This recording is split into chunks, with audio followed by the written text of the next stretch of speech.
Capítulo 4. Quando, pois, o Senhor veio a saber que os fariseus tinham ouvido dizer que ele, Jesus, fazia e batizava mais discípulos que João, se bem que Jesus mesmo não batizava, e sim os seus discípulos, deixou a Judeia, retirando-se outra vez para a Galiléia. E era-lhe necessário atravessar a província de Samaria. Chegou, pois, a uma cidade samaritana chamada Sicar, perto das terras que Jacó dera a seu filho José. Estava ali a fonte de Jacó. Cansado da viagem, assentara-se Jesus junto à fonte por volta da hora sexta. Nisto, veio uma mulher samaritana tirar água. Disse-lhe Jesus: "Dá-me de beber", pois seus discípulos tinham ido à cidade para comprar alimentos. Então lhe disse a mulher samaritana: "Como, sendo tu judeu, pedes de beber a mim, que sou mulher samaritana?" Porque os judeus não se davam com os samaritanos. Replicou-lhe Jesus: "Se conheceras o dom de Deus, e quem é o que te pede, dá-me de beber, tu lhe pedirias, e ele te daria água viva." Respondeu-lhe ela: "Senhor, tu não tens com que atirar, e o poço é fundo. Onde, pois, tens a água viva? És tu, porventura, maior do que Jacó, o nosso pai, que nos deu o poço, do qual ele mesmo bebeu, e bem assim seus filhos e seu gado?"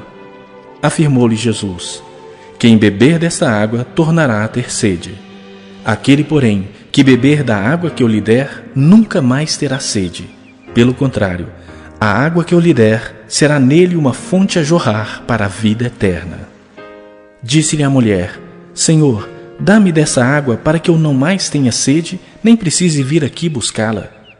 Disse-lhe Jesus: "Vai, chama teu marido e vem cá." Ao que lhe respondeu a mulher: "Não tenho marido."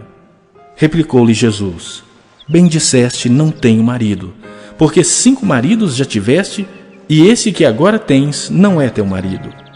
Isso disseste com verdade." "Senhor", disse-lhe a mulher, "vejo que tu és profeta. Nossos pais adoraram neste monte. Vós, entretanto, dizeis que em Jerusalém é o lugar onde se deve adorar." Disse-lhe Jesus: "Mulher, podes crer-me, que a hora vem quando nem neste monte, nem em Jerusalém adorareis o Pai. Vós adorais o que não conheceis. Nós adoramos o que conhecemos, porque a salvação vem dos judeus. Mas vem a hora, e já chegou, em que os verdadeiros adoradores adorarão o Pai em espírito e em verdade. Porque são estes o que o Pai procura para seus adoradores. Deus é espírito, e importa que os seus adoradores o adorem em espírito e em verdade." "Eu sei", respondeu a mulher, "que há de vir o Messias chamado Cristo. Quando ele vier, nos anunciará todas as coisas." Disse-lhe Jesus: "Eu o sou, eu que falo contigo." Neste ponto, chegaram seus discípulos e se admiravam de que estivesse falando com uma mulher. Todavia, nenhum lhe disse: "Que perguntas?" ou "Por que falas com ela?" Quanto à mulher, deixou o seu cântaro, foi à cidade e disse àqueles homens: "Vinde comigo e vede um homem que me disse tudo quanto tenho feito. Será este, porventura, o Cristo?" Saíram, pois, da cidade e vieram ter com ele. Nesse ínterim, os discípulos lhe rogaram, dizendo: "Mestre, come." Mas ele lhes disse: "Uma comida tenho para comer que vós não conheceis." Diziam então os discípulos uns aos outros: "Ter-lhe-ia porventura alguém trazido o que comer?" Disse-lhes Jesus: "A minha comida consiste em fazer a vontade daquele que me enviou e realizar a sua obra. Não dizeis vós que ainda há 4 meses até a ceifa? Eu, porém, vos digo: erguei os olhos e vede os campos, pois já branquejam para a ceifa. O ceifeiro recebe desde já a recompensa e entesoura o seu fruto para a vida eterna. E dessarte se alegram tanto o semeador como o ceifeiro. Pois no caso é verdadeiro o ditado: um é o semeador e o outro é o ceifeiro.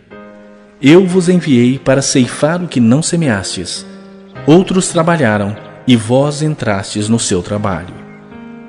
Muitos samaritanos daquela cidade creram nele, em virtude do testemunho da mulher que anunciara: ele me disse tudo quanto tenho feito.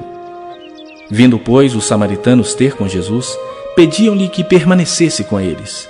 E ficou ali 2 dias.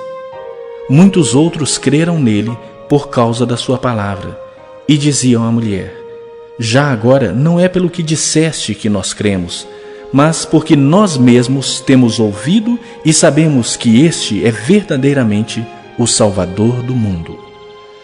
Passados 2 dias, partiu dali para a Galiléia, porque o mesmo Jesus testemunhou que um profeta não tem honras na sua própria terra.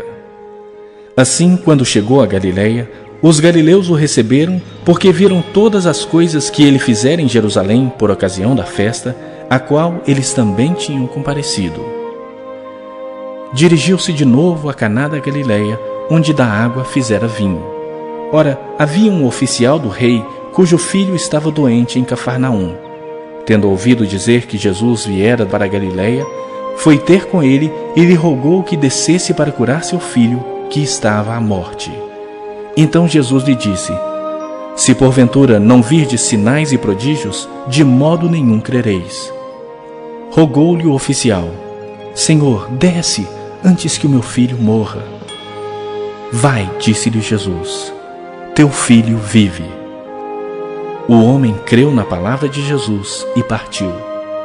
Já ele descia, quando seus servos lhe vieram ao encontro, anunciando-lhe que o seu filho vivia.